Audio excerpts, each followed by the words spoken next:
Image news का प्रायोजक dish home Fibernet presents mega 5 खुशी को अपग्रेड। म पनि आजै नेपाल टेलिकमको एन्टी फाइबर सेवा लिन्छु। नेपाल टेलिकम राष्ट्रको सञ्चार। द बेस्ट सौर्य सिमेन्ट, रिद्धि सिद्धि सिमेन्ट, गुणस्तरको नयाँ स्तर। 4,000 यातायात व्यवसाय तथा 10,000 गाडीहरू जस्तै तपाईँ पनि ढुक्क हुनुहोस्। जगदम्बा सुपर साइन तथा ग्याल्वा प्लस जस्ता पाता जीवन भरको भरोसा र नयाँ जमानाको ग्लो एन्ड लभली।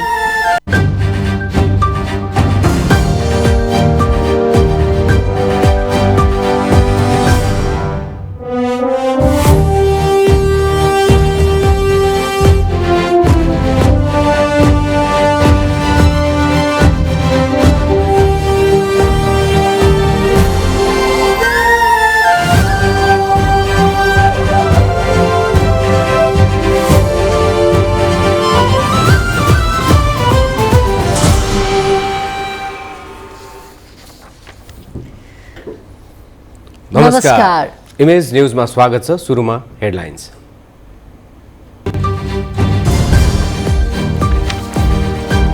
काठमाडौँको फोहोर व्यवस्थापनमा स्थानीयसँग सहमति। फोहोरको दुर्गन्धले अस्पतालमा बिरामी बढे, तत्काल समाधान नखोजे जनस्वास्थ्यमा असर गर्ने चिकित्सकहरूको चेतावनी। स्थानीय तह चुनावमा गठबन्धनको जित, जुठो गाँस भएको एमाले अध्यक्ष ओलीको टिप्पणी। मत परिणामले एमाले असाधारण शक्ति रहेको प्रमाणित।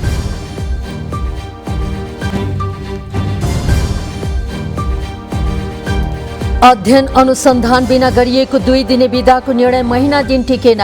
कर्मचारी आक्रोशित, सेवाग्राही खुसी।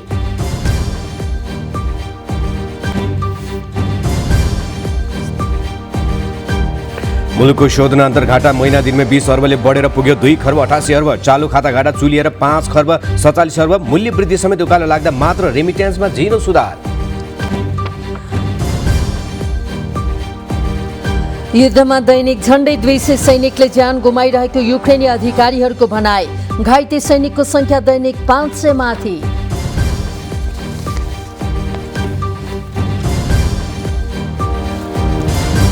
र नेपाल भलिबल संघमा निर्वाचनको चहलपहल। जिल्ला र प्रदेश निर्वाचनमा होमिएको संघले त्यसपछि केन्द्रीय निर्वाचनको मिति तय गर्ने।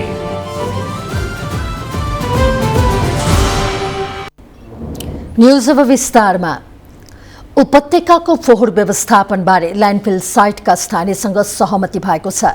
गए राति काठमाडौँ महानगरपालिका र आन्दोलनकारी स्थानीय बासिन्दाका प्रतिनिधिहरूबीच सहमति जुटेको हो। महानगरपालिका र सिस्टोल तथा बन्चडी डाँडाका स्थानीयबीच 18 बुँदे सहमति भएको छ। सहमति अनुसार आजदेखि स्थानीय बासिन्दाले फोहोर विसर्जन गर्न जाने गाडी अवरोध गर्ने छैनन्, तर फोहोर बोकेको गाडी राति मात्रै ल्यान्डफिल साइटमा जान पाउनेछन्। सहमति पत्रमा काठमाडौँ महानगरपालिकाका प्रमुख बालेन्द्र शाह, उपप्रमुख सुनिता डङ्गोल, प्रमुख प्रशासकीय अधिकृत लोकनाथ पौड्याल, ककनी गाउँपालिकाका वडा नम्बर 1 का अध्यक्ष पदम बहादुर श्रेष्ठ, वडा नम्बर 2 का अध्यक्ष तिलक बहादुर लामा, धुनीवेशी नगरपालिका वडा नम्बर 1 का अध्यक्ष बहादुर तामाङ र वडा नम्बर 3 का अध्यक्ष प्रकाश समालले हस्ताक्षर गर्नुभएको छ। राति फोहोर व्यवस्थापनको लागि आवश्यक पूर्वाधार, बत्ती जडान र बाटोको निर्माण महानगरपालिकाले 3 महिनाभित्र गर्ने सहमति जुटेको छ। यस्तै सिस्डोल तथा बन्चडे डाँडामा फोहोरको दुर्गन्ध नहुने गरी महानगरपालिकाले 1 महिनाभित्र व्यवस्थापन गर्नेछ। त्यसैगरी फोहोरबाट निस्कने लिच्चर खोलामा नमिसाउने गरी 2 महिनाभित्र वैज्ञानिक व्यवस्थापन गरिनेछ। फोहोर बोक्ने गाडीबाट बाटोमा लिच्चर नचुहिने व्यवस्था पनि 1 महिनाभित्रै गरिनेछ। फोहोर मैला व्यवस्थापनकै कारण प्रभावित भएको क्षेत्रको विकास निर्माणको लागि काठमाडौँ महानगरपालिकाले वार्षिक रूपमा बजेट विनियोजन गर्नेछ भने फोहोरलाई स्रोतमै वर्गीकरण गरी व्यवस्थापन गर्ने जिम्मेवारी पनि महानगरपालिकाले पूरा गर्नेछ। यसअघि शहरी विकास मन्त्रालयको रोहबरमा भएको सहमतिलाई स्थानीय बासिन्दाले नमानेपछि फोहोर व्यवस्थापन रोकिएको थियो। हिजो प्रधानमन्त्री शेरबहादुर देउवाले समेत मेयर बालेन्द्र शाहसँग भेटेर सहमतिको लागि अग्रसरता लिनुभएको थियो। नेपाली कांग्रेसका महामन्त्री गगन थापाले काठमाडौँको फोहोर थेग्न नसक्ने अवस्था रहेको बताउनु भएको छ। आज शहरी विकास मन्त्रालयमा भएको ल्यान्डफिल साइट बन्चरी डाँडा र सरोकारवाला निकाय बीचको छलफलमा महामन्त्री थापाले काठमाडौँ उपत्यकामा जम्मा भएको फोहोर विसर्जन हुन नसक्दा जनस्वास्थ्यमा असर पर्न थालिसकेको बताउनुभयो। उहाँले विगतमा गरिएको गल्ती नदोहोर्याउने प्रतिबद्धता गर्दै स्थानीयले अहिलेको सरकारसँग र समस्या समाधान गर्न बनेको संयन्त्रसँग विश्वास गर्न आग्रह गर्नुभयो।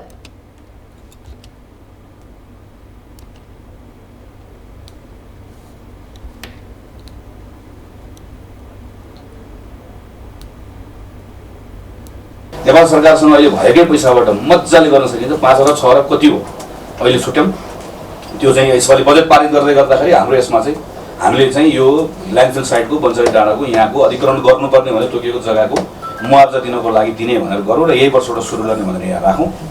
यति एउटा कुरा गरौँ, अरू माग्ने केही कुरा थप्नुपर्ने कुरा थपौँ।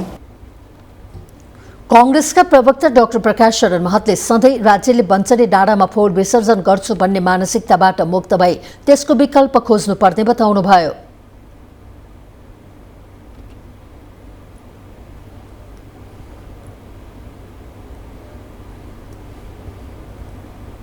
फोहोरको दुर्गन्ध न्यून गर्ने चाहिँ तात्कालिक उपायहरू के छ? तात्कालिक गर्ने उपायहरू तत्कालै लागू गरिदिनु पर्यो। त्यसपछि चाहिँ यो वातावरणीय प्रतिवेदनको आधारमा त्यसलाई चाहिँ तत्काल त्यसको चाहिँ के छ भने त्यो प्रतिवेदनका आधारमा कति प्रभावित क्षेत्र, अब अहिले त पुरै अब 3, 4, 5 वार्ड त्यो चाहिँ त्यो के अरे डाँडाको भेगै जो चाहिँ हावाले यताउता जान्छ, यता धादिङ साइड, यता नुवाकोट चाहिँ कखनीको डाँडा छन्, त्यो सम्पूर्ण प्रभावित छ। त्यसको वर्गीकरण गरेर उनीहरूले चाहिँ क्षतिपूर्ति पाउने व्यवस्था पनि हामीले चाहिँ सुनिश्चित चाँडै गर्नु पर्यो। नेकपा एकीकृत समाजवादीका नेता जीवनराम श्रेष्ठले अहिले फोहोरकै कारण काठमाडौँ बस्न नसक्ने अवस्थामा रहेको भन्दै यसको तत्काल समस्या समाधान गर्नुपर्ने बताउनुभयो।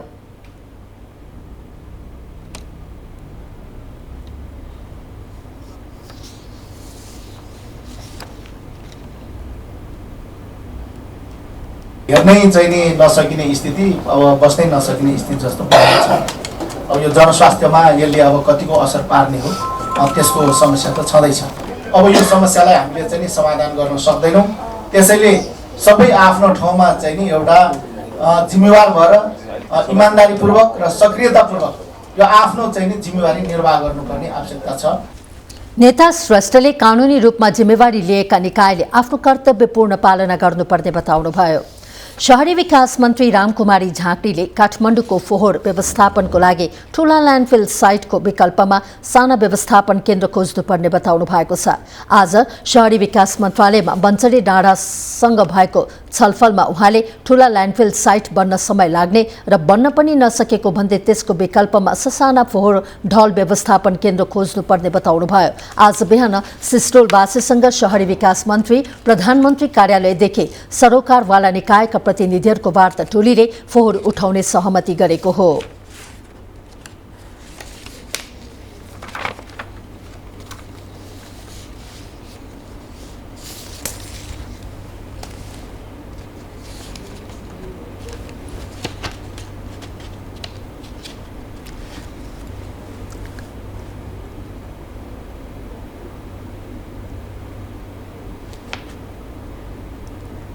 सिस्टोलमा के कहाँ चुक्यौँ र बन्चरी डाँडामा त्यो गल्ती दोहोऱ्याउनन् भन्ने कुरा चाहिँ निर्माण कार्यबाट यो कमिटमेन्ट छ हाम्रो।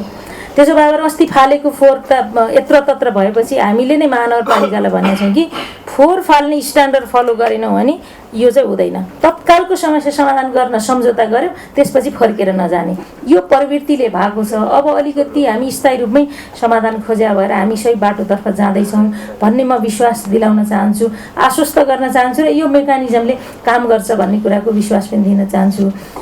काठमाडौँको फोहोर व्यवस्थापनको लागि स्थानीयवासीसँग सरकारले आज 18 बुँदे सहमति गरेको थियो। स्थानीयवासीले विभिन्न माग राख्दै बन्चरी डाँडामा फोहोर विसर्जन गर्न नदिँदा केही हप्ता यता काठमाडौँको फोहोर सडकमै थुप्रिएको छ।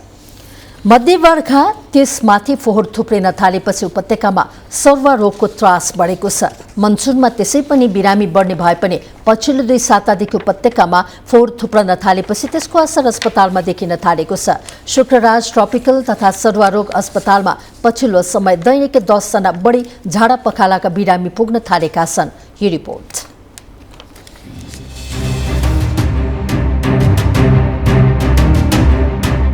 2 सातादेखि उपत्यकामा फोहोर नउठेकाले पनि त्यसको असर पर्न थालेको चिकित्सकहरूको आशंका छ। अस्पतालमा सामान्यदेखि सिकिस्त बिरामीसम्म पुगेका छन्। मनसुन सुरु भइसकेको र अब फोहोर व्यवस्थापन भएन भने फोहोर पानीमा जीवाणु मिसिने र त्यसले हैजा समेत फैलन सक्छ। गरी महिना र मनसुन सिजन लाग्दाखेरि चाहिँ हामीले विभिन्न प्रकारका रोगहरू चाहिँ हामीले वर्षेनी देख्ने नै हो। तर यो जुन फोहोरहरू छ त्यो फोहोर चाहिँ एउटा संक्रमणको एउटा घरै भनौँ हैन, जहाँ वृद्धि विकास हुन्छ यो र त्यो फोहोर मार्फत चाहिँ तपाईँ हाम्रो चुलोसम्म चाहिँ पुग्न सक्ने र त्यसको उपभोग गर्दाखेरि चाहिँ हामीलाई सङ्क्रमण हुने हो। त्यसले गर्दाखेरि चाहिँ यसले चाहिँ यो जुन रोग फैलनमा चाहिँ मद्दत गर्छ। अस्पताल पुग्ने बिरामीमा पेट दुख्ने, रुगाखोकी, ज्वरो, झाडा पखाला र आउँ पर्ने समस्या रहेको छ। यी सबै दूषित पानी र खानेकुराका कारण हुने रोग हुन्। फोहोरबाट झाडा पखाला, हैजा, जुगा, पेटको समस्या र छाला सम्बन्धी रोग देखिने चिकित्सकहरू बताउँछन्। यस्तो अवस्थामा आफ्नो स्वास्थ्यको बचाउ कसरी गर्ने त? पछिल्लो समयमा चाहिँ झाडा पखाला अलिक बढी छ। मलाई अलिकति चिन्ता लागेको भनेको हैजा हो। किन भन्दाखेरि हैजा यदि देखियो भने अहिलेसम्मको झाडा पखालाहरूले अस्पतालहरू त्यस्तो धेरै तनावग्रस्त त छैन, तर अस्वाभाविक रूपमा बिरामी चाहिँ छ हैन, केही हप्ता अगाडिको भन्दा। यसले प्रश्न के देखाउँछ भन्दाखेरि पक्कै पनि गर्मी महिना त्यसमा पनि फोहोरहरूको यत्रतत्र भएको र हामीले विशेषतः सावधानी नअपनाउँदाखेरि नै देखिएको देख्छु। हप्तौंदेखि थुप्रिएको फोहोरले दैनिक ज्यालाबनी गरेर खाने वर्ग प्रताडित छ। आफ्नो घर र व्यापार गर्ने थलो अघिल्तिर फोहोरको डुङ्गुर थुप्रिँदा पैदल यात्री त प्रभावित छन् नै, ज्येष्ठ नागरिक र बालबालिकाको स्वास्थ्य जोखिममा पर्दै गएको छ। उनीहरू आफ्नो स्वास्थ्यप्रति चिन्तित छन्। फोहोरका कारण आफ्नो स्वास्थ्यमा असर परेको अनुभव उपत्यकावासीले गर्न थालिसकेका छन्। रोगहरू त अब यो हैजा लाग्न सक्छ। बुढाबुढी, सानो बच्चाहरू केही खस्यो पनि खानलाई अलि समस्या पर्छ। म बच्चालाई पनि भन्छु केही खस्यो भने नखानु है, बर भोकैमा आउनु भन्छु। फोहोरको गन्धले त धेरै गाह्रो भइरहेछ। नाक ठुलेर जानुपर्ने हुन्छ। दुर्गन्ध त एकदमै बढी नै हो। स्वास्थ्य त कस्तो हुन्छ, रुगा जतिखेर पनि लागै हुन्छ। टाउको एनी टाइम दुखिरहेको। पालिकाले यही भन्नु कि अब यसको कहीँ अर्को विकल्प जहाँ गरिदिए हुन्थे, ताकि अब अन्त हेर्छु बिहानै 5 बजे उठ्छ, त्यस्तै विकल्प गरिदिए हुन्थ्यो। नउठे पनि अलिकति 2-4 दिन होस् त्यस्तो ठाउँमा मिलाइदिए हुन्थ्यो। स्थानीय फोहोर उठाउने सहज प्रबन्ध नभएसम्म फोहोर घरमै राख्न सल्लाह दिन्छन्। बाटोमा फोहोरको थुप्रो लाउँदा अरूको स्वास्थ्य प्रभावित हुने उनको तर्क छ। सबभन्दा ठुलो कुरा चाहिँ यो अहिले प्रमुख समस्या भनेको सडकमा फोहोर आउन रोक्नु पर्यो। महानगरले कति अपिल गरेका छौँ, हामीले पनि कति अपिल गरेका छौँ, सूचनाहरू जारी गरेका छौँ। यो समस्या छ। अलि दिन चाहिँ फोहोर भित्र राखिदिनु पर्यो, कोअपरेट हामीलाई गरिदिनु पर्यो भन्दा पनि अब मान्छेहरूले मानिरहेको छैन। झन् राति ननिकाल है फोहोर भन्दा पनि राति लुकीछिपी फ्यालिदिने, यही कारण यो समस्या भइरहेको हो। अब भित्रको फोहोरहरू बिस्तारै व्यवस्थित हुँदैछ। नियमित रूपले सुचारू भयो भने सम्भवतः भोलिसम्म हाम्रो क्लियरै हुन्छ। यहाँको व्यवस्थापन गर्न नजान्दा फोहोर मोहोर हो भन्ने नजान्दा रोग हो। कारण जेसुकै भएर फोहोर नउठे पनि स्वास्थ्य बिग्रियो भने दुःख पाउने आफैले हो। महँगो उपचारमा आफूलाई थकेल्नु भन्दा स्वास्थ्य चेतनामा आफूलाई अब्बल राख्नु अहिलेको आवश्यकता हो। इमेज न्यूजका लागि क्यामेरामा दिलीप पोखरेलका साथमा सन्दीप कुमार श्रेष्ठको रिपोर्ट। एमाले अध्यक्ष केपी शर्मा ओलीले स्थानीय तह चुनावको मत परिणामले एमालेसँग असाधारण शक्ति रहेको प्रश्न भएको बताउनु भएको छ। उहाँले एमालेसँग जुझ्ने सामर्थ्य कुनै पार्टीमा नरहेको पनि दावी गर्नुभयो। नेकपा एमाले मोरङले आज विराटनगरमा आयोजना गरेको कार्यकर्ता भेलालाई सम्बोधन गर्दै अध्यक्ष ओलीले एमाले एक्लै चुनावमा जाँदा पनि शानदार जित हासिल गरेको बताउनुभयो। उहाँले 5 दलीय गठबन्धनले चुनावमा जित निकाले पनि एउटै प्रकारको जुठो घाँस भएको टिप्पणी गर्नुभयो। गठबन्धन नहुँदा सबै पार्टी धुलो पिठो हुने भएकोले अहिले नै गठबन्धन गठबन्धन नटुट्ने देखिएको उहाँको भनाइ छ। वार्षिक आर्थिक वृद्धि दर 8% पुर्याउँछु भन्ने अर्थमन्त्रीको बजेट भाषण हावादारी गफ मात्र भएको उहाँले टिप्पणी गर्नुभयो। आफूले गरेको संसद विघटनको बचाउ गर्दै ओलीले संसद विघटन प्रतिगमन नभएको दावी समेत गर्नुभयो। उहाँले कसैले प्रतिगमन भन्यो भने मुखमा औँला ठड्याएर विरोध गर्न कार्यकर्तालाई निर्देशन समेत दिनुभयो। शेरबहादुर देउवाले संसद विघटन गरेर चुनाव नगराउँदा चाहिँ प्रतिगमन भएको उहाँको भनाइ थियो।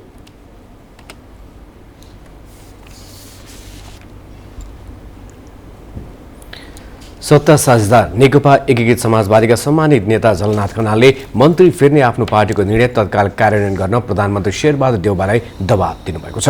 आज संसद भवन नयाँ बानेश्वरमा सञ्चारकर्मीले राखेको जिज्ञासाको जवाब दिने क्रममा नेता खनालले पार्टीको तर्फबाट मन्त्री हेरफेर गर्ने निर्णय अझै कार्यान्वयन नभएकोमा आपत्ति जनाउँदै तत्काल कार्यान्वयन गर्न प्रधानमन्त्री देउवालाई दबाब दिनुभएको हो। आफ्नो पार्टीले मन्त्री हेरफेर गर्ने निर्णय गरिसकेकाले गठबन्धन सरकारले त्यसलाई तुरन्त कार्यान्वयन गर्नुको विकल्प नरहेको उहाँको भनाइ थियो।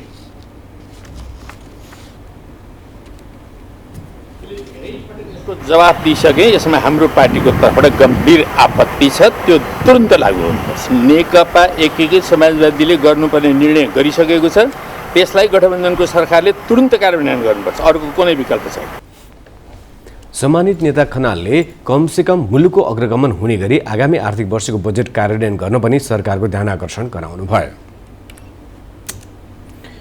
प्रतिनिधि सभा सदस्य रामवीर मानन्दरले आफ्नो अध्यक्षतामा फोहोर मैला व्यवस्थापन संसदीय समिति बनाउन माग गर्नुभएको छ।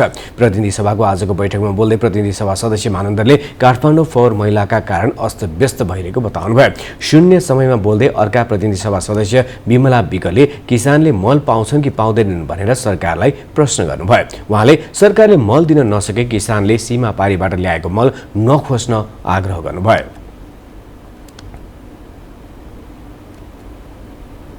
वर्षासँगै धान खेती सुरुवात भएको छ। किसान मन खोल्न हैरान छन् र हामी मन्त्रीज्यू खोज्न हैरान छौँ। न किसानले मन भेटे न हामीले मन्त्री भेट्यौँ। म सरकारलाई सोध्न चाहन्छु, किसानले मल पाउँछन् कि पाउँदैनन्? यदि किसानले मल पाउँदैनन् भने किसानले टाउकोमा बोकेर सीमा पारीबाट ल्याएको मल खोसेर बहादुरी कमाउने कोसिस नगरियोस्।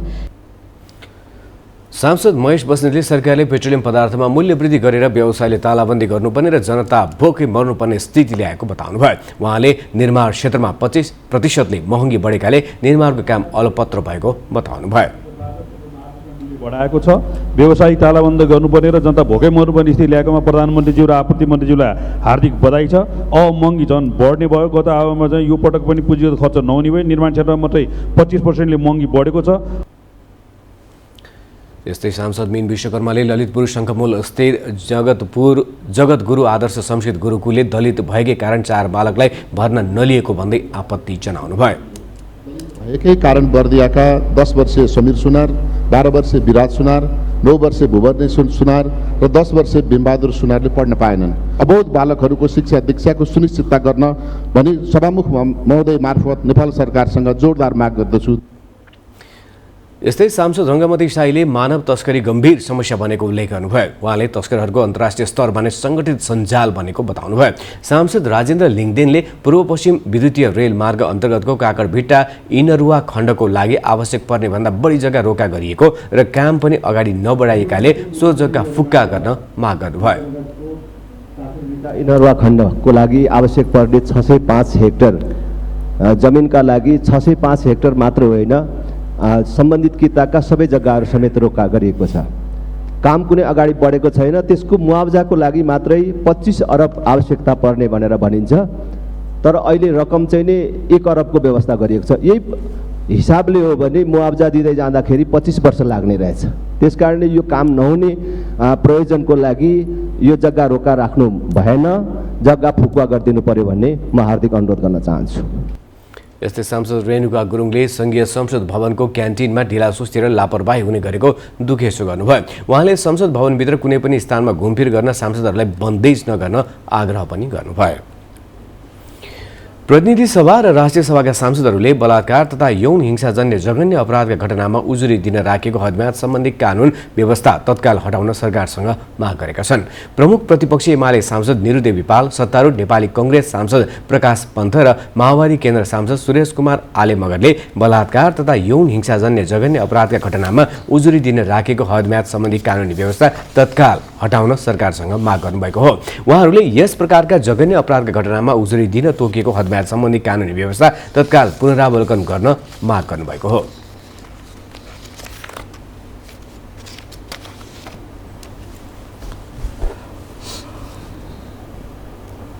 देखिने आधार रहेमा हदम्यादकै कारण न्यायबाट वञ्चित गरिनु अन्यायपूर्ण हुन्छ। तसर्थ बालबालिका वा नाबालिगमाथि हुने र महिलामाथि हुने यौन हिंसा, दुर्व्यवहार, जबरजस्ती गर्ने जस्ता जघन्य अपराधहरूका घटनामा विद्यमान हदम्यादको व्यवस्थालाई पुनरावलोकन गर्न अत्यावश्यक देखिएकोले अन्य संशोधन गर्नुपर्ने भनी यसअघि पहिचान भएका विषयहरू समेत समावेश गरी मुलुकी अपराध संहिता एवं अन्य सम्बन्ध ऐन संशोधन गर्ने सरकारी विधेयकहरू तयार गरी संसदमा यथाशीघ्र दर्ता गराउन समितिको यो बैठक नेपाल सरकारलाई निर्देशन गर्दछ भनेर हामीले चाहिँ निर्देशन दिइसकेका छौँ।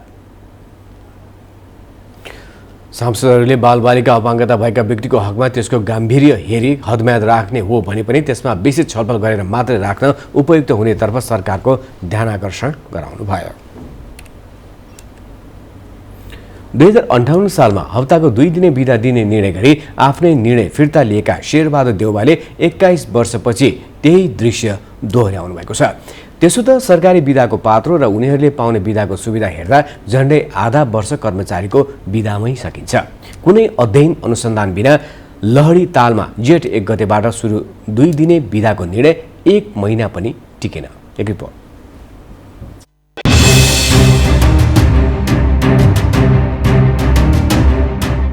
2056 साल श्रावण 1 गतेबाट कृष्ण प्रसाद भट्टराई प्रधानमन्त्री भएको समयमा इन्धन जोगाउन सरकारले 2 दिन बिदा दिने निर्णय गरेको थियो। 2 वर्षसम्म 2 दिने बिदाले निरन्तरता पायो। विश्वमा चलिरहेको अभ्यास, इन्धनमा बढेको आर्थिक भार, बिजुली, पानी जस्ता वस्तुको खपत घटाउन र आन्तरिक पर्यटनको प्रवर्धनमा सघाउन 2 दिने बिदाको निर्णय गरिए पनि त्यसको कुनै सकारात्मक प्रभाव देखिएन। 9:30 बजे बिहान कार्यालय समेत तोकिए पनि 10 बजे यता कर्मचारी कुर्सीमा देखिएनन्।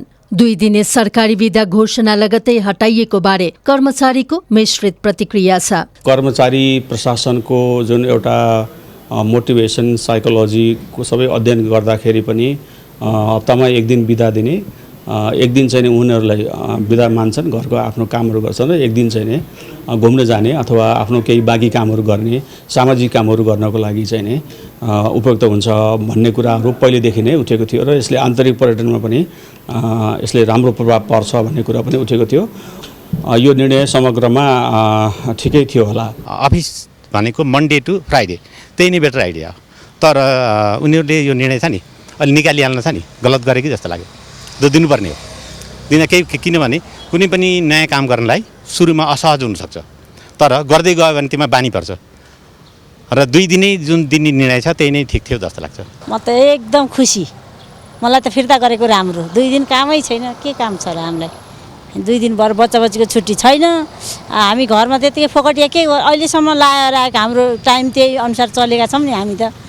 यही ठिक छ, अबको फिर्ता गरेकै राम्रो छ। सार्वजनिक बिदाको अन्तर्राष्ट्रिय अभ्यास विश्व श्रम संगठनको सन्धि 47ले श्रमिकलाई हप्तामा 40 घण्टा आधारभूत सेवा कार्य समय तोकेको छ। विश्लेषण गरिएका 127 देश मध्ये 116 देशमा हप्तामा 5 दिन कार्यालय सञ्चालन हुन्छन्। 11 देशमा मात्र हप्तामा 6 दिन कार्यालय सञ्चालन हुन्छन्। एसिया महादेशका 43 मध्ये 28 देशमा हप्तामा 5 दिन कार्य दिन्छ। सार्क सदस्य राष्ट्रहरूमध्ये नेपाल बाहेक सबैमा हप्तामा 2 दिन सार्वजनिक बिदा दिने प्रावधान छ। नागरिकको एउटै गुनासो छ कि सरकारी कार्यालयहरूमा भनेको बेला काम हुँदैन। ढिला सुस्तिने सरकारी कार्यालयहरूको पर्याय हो। यस्ता हविगत भएको मुलुकमा वर्षको 365 दिन मध्ये 161 दिन मात्र अर्थात् आधा भन्दा कम दिन कम हुने हो भने नागरिकको हालत के होला? 2 दिने बिदा प्रति आम नागरिक सन्तुष्ट छैनन्। हाम्रो त खाली भएकै ठिक नि, काम त जनतालाई एकदम सुलभ र सजिलो तरिका चाहियो नि त, होइन? अब बिदा, सरकारी बिदा भने आज पनि बिदा दिने बेसी काम हुने काम पनि एकदम ढिला सुस्ती हुने भयो। होइन। यो अब कहिले कता जा हुनुहुन्छ, कहिले कता जा हुनुहुन्छ। यहाँ हतार गइसक्यो। आज बिहानदेखि कुद्दा कहिले 101 भन्छ, कहिले 105 हुन्छ, कहिले 100 कति भन्छ, कति कुद्नु। अब पहिला यस्तो सिस्टम त थिएन। इन्धनको खपत र सार्वजनिक सरकारी कार्यालयको खर्च न्यूनीकरण गर्नु मूल उद्देश्य हो। तर यो निर्णय लिनु अघि सरकारले अध्ययन र अनुसन्धान गरेको कतै सार्वजनिक भएको छैन। 2 दिन बिदा दिँदा इन्धनको खपत कति न्यून हुन्छ र सार्वजनिक सरकारी कार्यालयको खर्च कति घट्छ भन्ने यकिन छैन। यसै पनि वर्षमा 52 वटा शनिबार हुन्छन्। सरकारी कर्मचारीलाई बिरामी 12, पर्व 6 र भइपरि आउने बिदा 6 दिन हुन्छ। यो वर्ष मात्रै कम्तीमा 31 वटा चाडपर्व र दिवस लगायतका सार्वजनिक बिदा छन्। त्यसो त बिदा अधिकार होइन। यद्यपि बिदाको नाममा हुने यसकाले नौटंकी कसैको लागि फलदायी नहुने पक्का छ। एमएज न्यूजका लागि क्यामेरा पर्सन दिलीप पोखरेलका साथमा ग्रीष्मा राज भण्डारी। प्रधानमन्त्री शेरबहादुर देउवासँग अमेरिकी सेनाका एसिया प्रशान्त क्षेत्र प्रमुख चार्ल्स ए फ्लिनले शिष्टाचार भेटवार्ता गर्नुभएको छ। फ्लिनले आज प्रधानमन्त्री निवास बालुवाटार पुगेर प्रधानमन्त्री देउवासँग शिष्टाचार भेट गर्नुभएको हो। भेटमा उहाँहरूबीच द्विपक्षीय आपसी हितका विविध विषयमा छलफल भएको थियो। प्रमुख फ्लिन 4 दिने औपचारिक सद्भावना भ्रमणका लागि हिजो नेपाल आउनुभएको हो। प्रमुख फ्लिनले सैनिक मुख्यालय जङ्गी अड्डाको भ्रमणका साथै प्रधान सेनापति प्रभुराम शर्मासँग पनि भेटवार्ता गर्ने कार्यक्रम रहेको छ। नेपाल बसाएका क्रममा उहाँले नेपालले राष्ट्र संघीय शान्ति सेनामा पुर्याइरहेको भूमिकाको प्रशंसा गर्दै वीरेन्द्र शान्ति कार्य तालिम केन्द्र अवलोकन तथा विपद पूर्व तयारी, प्रतिकार्य तथा मानवीय सहायताका क्षेत्रमा अमेरिकी सहयोगका विविध विषयमा पनि छलफल गर्नुहुने जनाइएको छ। बाँकी न्यूज एकैछिनको ब्रेकपछि त्यसअघि बाँकी हेडलाइन्स। सार्वजनिक यातायातको भाडा फेरि बढ्यो। यात्रुवाहक सवारीका हकमा 2.5 र मालवाहक सवारीमा 3.3% भाडा बढ्यो। बजेटको मुक्त कण्ठले प्रशंसा गरेका व्यवसायका छाता संगठन 2 साता नबित्दै विरोधमा। बजेटमा कर्पोरेट सौदाबाजीको आक्षेप, मर्खा परेको विषय सम्बोधन गर्ने अर्थमन्त्रीको आश्वासन। र सरकारको शेयर बजार सुधार समिति गठनले पनि लगानीकर्तामा जगाउन सकेन उत्साह। बजारमा दोहोरो अङ्कको गिरावट जारी रहँदा कारोबार समेत थप खुम्चियो।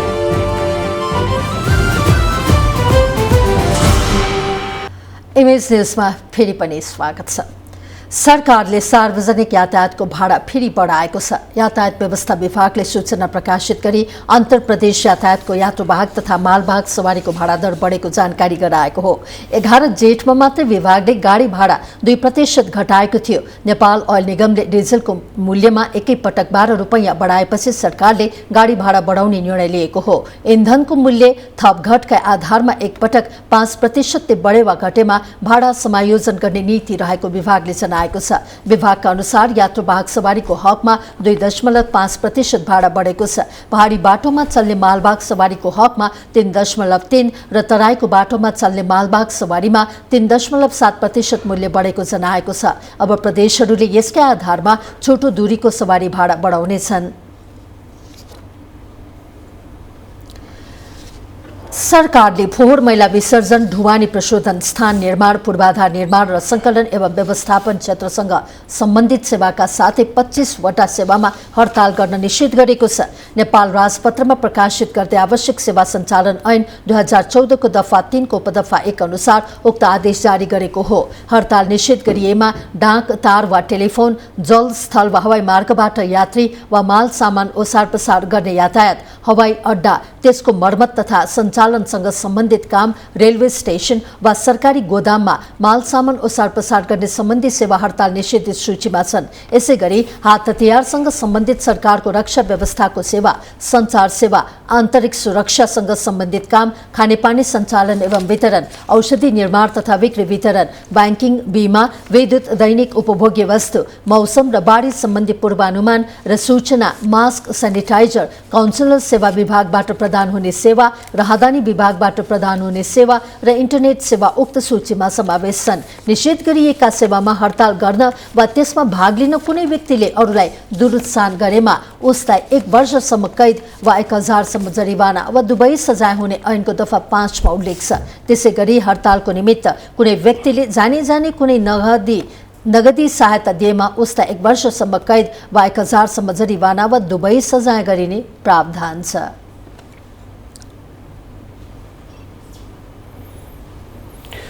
पृथ्वी राजमार्ग अन्तर्गत मुगलिङ आबुखैरिनी सडक खण्ड एकतर्फी काम चलाउ सञ्चालनमा ल्याइएको छ। भाँसिएको सडकको भित्तातर्फको भाग काटेर सडक फराकिलो पारेपछि यातायात सुचालु भएको हो। तनहुँको आबुखैरिनी साँखर स्थित पावर हाउस नजिक वर्षाका कारण शुक्रबार बिहान सडक भाँसेकाले ठूला सवारीको आवागमनमा रोक लगाइएको हो। सडक भाँसिँदा सो ठाउँमा बा 10/449 नम्बरको कार र बा 33/1081 नम्बरको मोटरसाइकल पुरिएको थियो। सडक भाँसेको स्थानमा 2वटा शव भेटिएको प्रहरीले जनाएको छ। मृतक 2 मध्ये एकजना गोर्खा सिराञ्चो गाउँपालिका छोप्राकका केशव घिमिरे भएको प्रहरीले पुष्टि गरेको छ। अर्को शवको भने पहिचान खुलेको छैन। सडक विभागले भित्तो काटेर सडक फराकिलो बनाउनु पर्ने बताएका कारण कम्तीमा 4 दिनका लागि ठूला सवारीको आवागमन रोकेर सडक फराकिलो बनाउन लागि हो।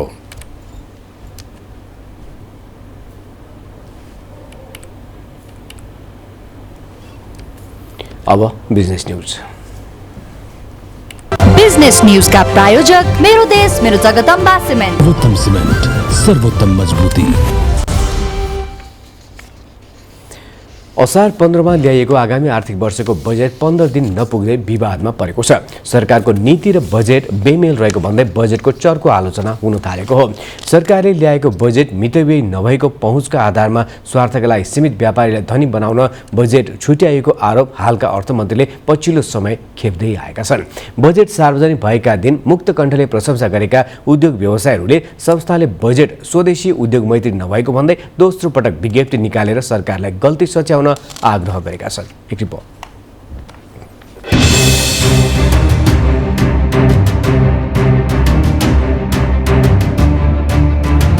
आर्थिक वर्ष 2079-80 को बजेटमा स्वदेशी उत्पादनमै नकारात्मक असर पर्ने तर आयातित वस्तुको उपभोगलाई प्रश्रय पुग्ने गरी विभेदकारी कर नीति लिएको भन्दै चर्को विरोध भइरहेको छ।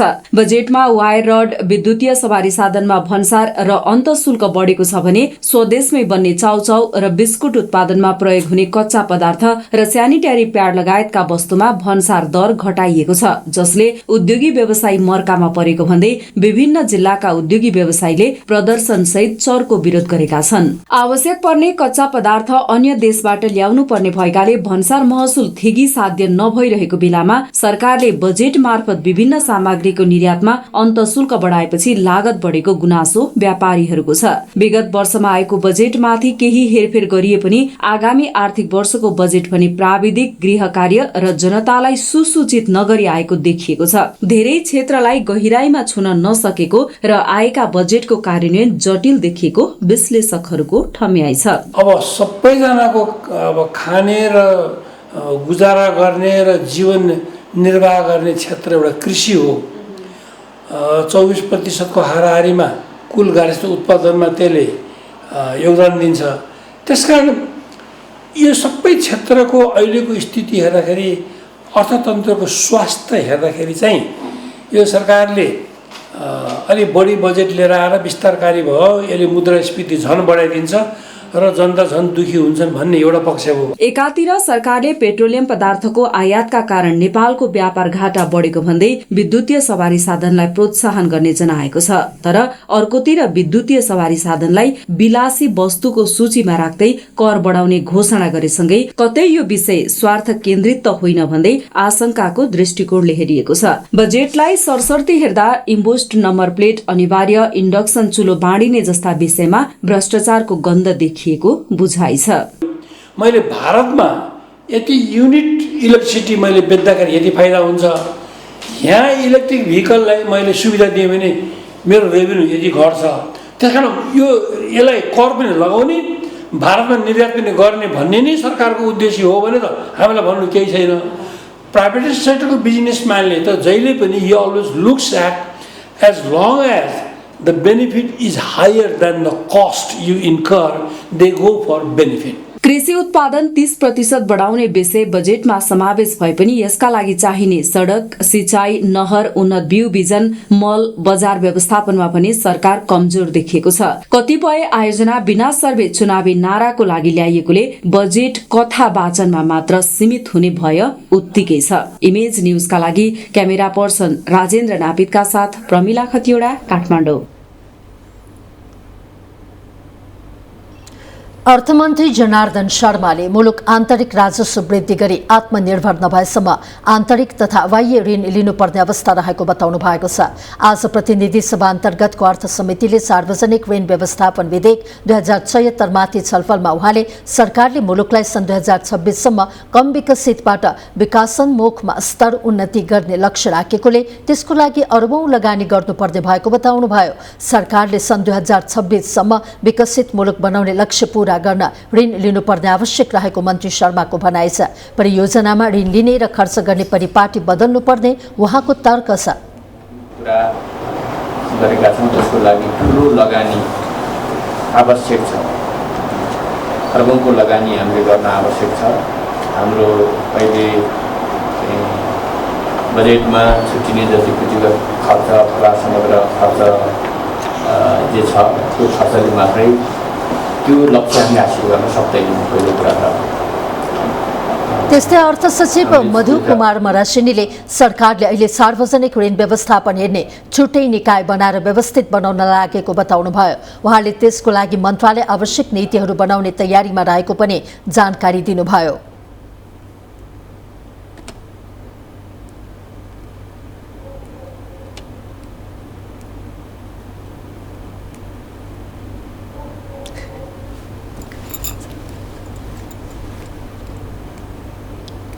हामी अब युनिटरी फर्म अफ गभर्मेन्टबाट अब फेडरल फर्म अफ गभर्मेन्टमा गइसकेका छौँ। त्यो गइसकेपछि अहिले चाहिँ संविधानतः सेन्ट्रल गभर्मेन्टले मात्रै होइन, प्रदेश र स्थानीय सरकारले पनि कम्तीमा डोमेस्टिक बोरोइङ चाहिँ गर्न पाउने छ। त्यो प्राकृतिक स्रोत तथा वित्त आयोगले त्यो दिने सीमाबद्ध गरेर त्यसलाई व्यवस्थित पनि गर्नुपर्ने छ।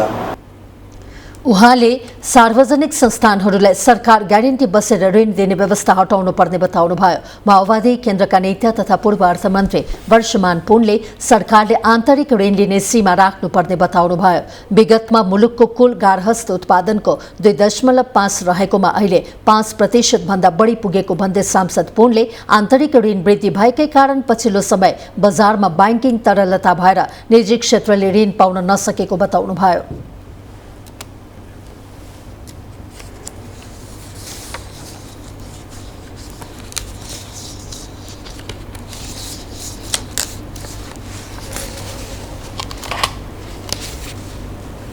हामी अब युनिटरी फर्म अफ गभर्मेन्टबाट अब फेडरल फर्म अफ गभर्मेन्टमा गइसकेका छौँ। त्यो गइसकेपछि माओवादी केन्द्र कांग्रेसका सांसद सेन्ट्रल गभर्मेन्टले मात्रै होइन, आन्तरिक ऋण लिने सीमा तोक्नुपर्ने धारणा राख्दै सरकारलाई ऋण लिने प्रक्रियामा अनुशासित बनाउन सकिएन भने अर्थतन्त्रमा समस्या आउने बताउनुभयो।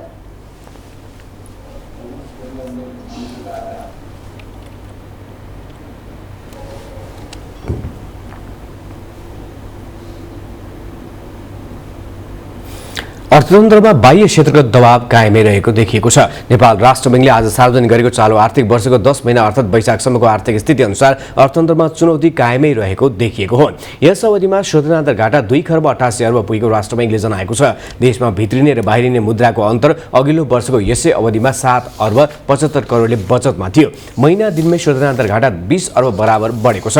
अघिल्लो महिनासम्म पनि शोधनान्तर घाटा 2 खर्ब 68 अर्ब बराबर रहेको थियो। यस्तै यस अवधिमा चालु खाता घाटा पनि 5 खर्ब 47 अर्ब पुगेको छ। अघिल्लो वर्षको सोही अवधिमा चालु खाता 2 खर्ब 51 अर्ब घाटामा रहेको थियो। अघिल्लो महिनासम्म पनि चालु खाता घाटा 5 खर्ब 13 अर्ब बराबर रहेको थियो। यस्तै सरकारले अनेक प्रयास गरे पनि विदेशी मुद्राको सञ्चिति ओह्रालो लाग्ने क्रम पनि रोकिएको छैन। यस अवधिमा विदेशी मुद्रा सञ्चिति 9 अर्ब 28 करोड अमेरिकी डलर बराबर कायम भएको छ। चैत्रसम्म पनि विदेशी मुद्रा सञ्चिति 9 अर्ब 61 करोड अमेरिकी डलर रहेको थियो। यस अवधिमा विप्रेषण आप्रवाहमा भने सामान्य सुधार भएको छ। विप्रेषण आप्रवाहमा 0.2%ले वृद्धि भएर 8 खर्ब 11 अर्ब 79 करोड बराबरको विप्रेषण आप्रवाह भएको राष्ट्र बैंकले जनाएको छ। यस अवधिमा महँगी थप बढेको छ। वैशाखसम्म उपभोक्ता मुद्रास्फीति 7.87% पुगेको राष्ट्र बैंकले जनाएको छ। अघिल्लो वर्षको यसै अवधिमा मुद्रास्फीति 3.65% प्रतिशत मात्र रहेको थियो। चैत्र महिनासम्म पनि मूल्य वृद्धि 7.28% रहेको थियो।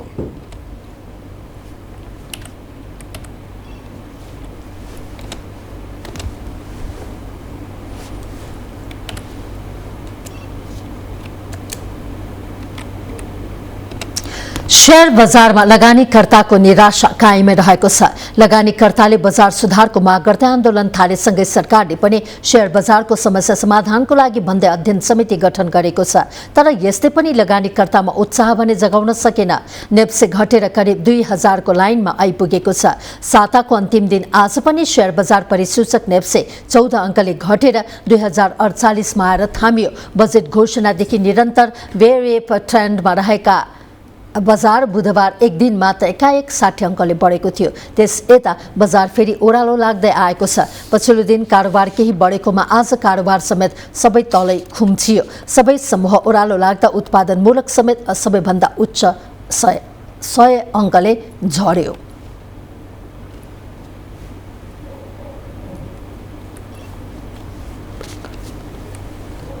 बिजनेस न्यूज का प्रायोजक मेरो देश मेरो जगदम्बा सिमेन्ट। सर्वोत्तम सीमेंट, सर्वोत्तम मजबूती।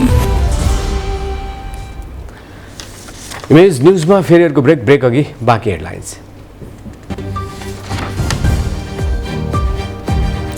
युक्रेनबाट लडिरहेका भाडाका सैनिकमाथि रुसको निशाना। 2 ब्रिटिश र 1 मोरक्कन नागरिकलाई मृत्युदण्डको फैसला।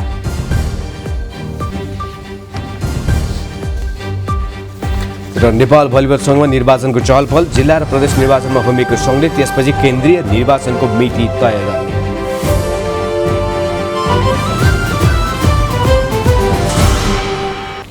अब स्पोर्ट्स न्यूज।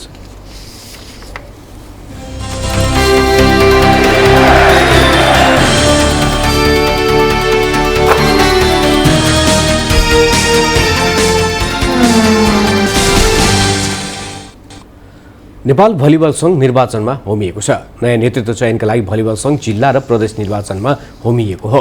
जिल्ला र प्रदेशको निर्वाचन सम्पन्न गरेसँगै केन्द्रीय निर्वाचनको मिति तय गर्ने सङ्घको तयारी छ। पोखरामा जेठ 21 गते सम्पन्न केन्द्रीय कमिटिको पूर्ण बैठकले जिल्ला र प्रदेशको निर्वाचन असार 10 गतेभित्र सक्ने निर्णय गरेको थियो। देश सङ्घीय संरचनामा गइसकेपछि भलिबल सङ्घको निर्वाचन पहिलो पटक हुन लागेको हो। सङ्घको वर्तमान कार्य समितिको 4 वर्ष कार्यकाल 2 वर्ष अघि नै सकिएको थियो। तर 13औं दक्षिण एसियाली खेलकुद र कोभिड महामारीका कारण सङ्घको साधारण सभा हुन सकेको थिएन। खेलकुद विकास ऐन 2077 कार्यान्वयनमा आएपछि सङ्घको निर्वाचन गर्न कानुनी रूपमै समस्या परेको थियो। गत हप्ता पोखरामा सम्पन्न केन्द्रीय कमिटिको पूर्ण बैठकले असार 7 भित्र जिल्ला र 10 गतेभित्र प्रदेशको निर्वाचन सक्ने निर्णय गरेको थियो। सोही अनुसार जिल्ला र प्रदेशका लागि केन्द्रीय प्रतिनिधि तोकिएको थियो। आसन्न केन्द्रीय निर्वाचनमा वर्तमान उपाध्यक्ष निरोज मास्केले सार्वजनिक रूपमा नेतृत्वमा दाबी गरिसकेकी छिन्। सङ्घको वर्तमान पदाधिकारीबाट पनि नयाँ नेतृत्वमा दाबी आउने सम्भावना छ।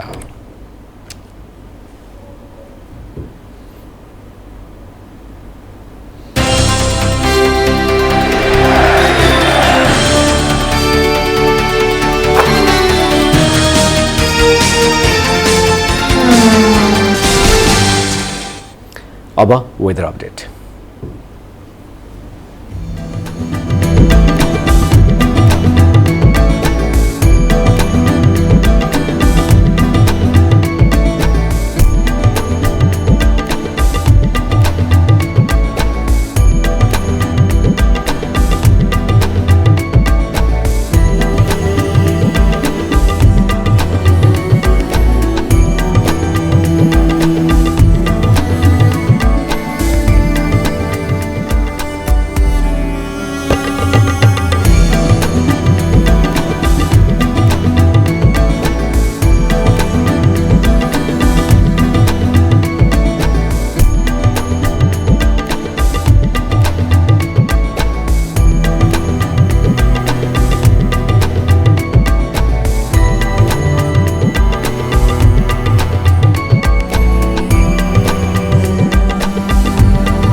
अब अन्तमा हेडलाइन्स फेरि एकपटक।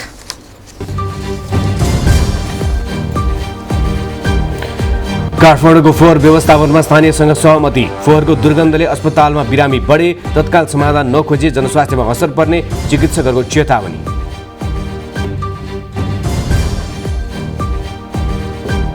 स्थानीय तह चुनावमा गठबन्धनको जित झुटो गाँस भएको एमाले अध्यक्ष ओलीको टिप्पणी। मत परिणामले एमाले असाधारण शक्ति रहेको प्रमाणित।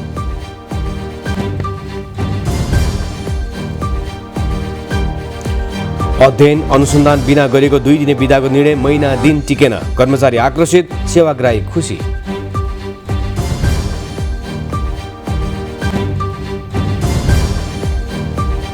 मुलुकको शोधनान्तर घाटा महिना दिनमै 20 अर्बले बढेर पुग्यो 2 खर्ब 88 अर्ब। चालु घाटा चुलिएर 5 खर्ब 47 अर्ब। मूल्य वृद्धि समेत उकालो लाग्दा मात्र रेमिटेन्समा झिनो सुधार। युद्धमा दैनिक झण्डै 200 सैनिकले ज्यान गुमाइरहेको युक्रेनी अधिकारीहरूको भनाइ। घाइते सैनिकको संख्या दैनिक 500 माथि।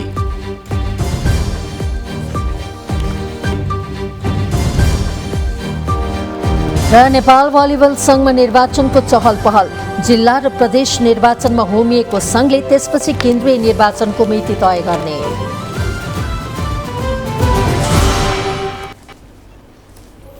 अवस्था इमेज न्यूज अहिले आइसक्यो। इमेज न्यूज तपाईँले हाम्रो वेबसाइट imagekhabar.com मा पनि हेर्न पढ्न सुन्न सक्नुहुनेछ। इमेज च्यानल हेर्दै गर्नुहोला।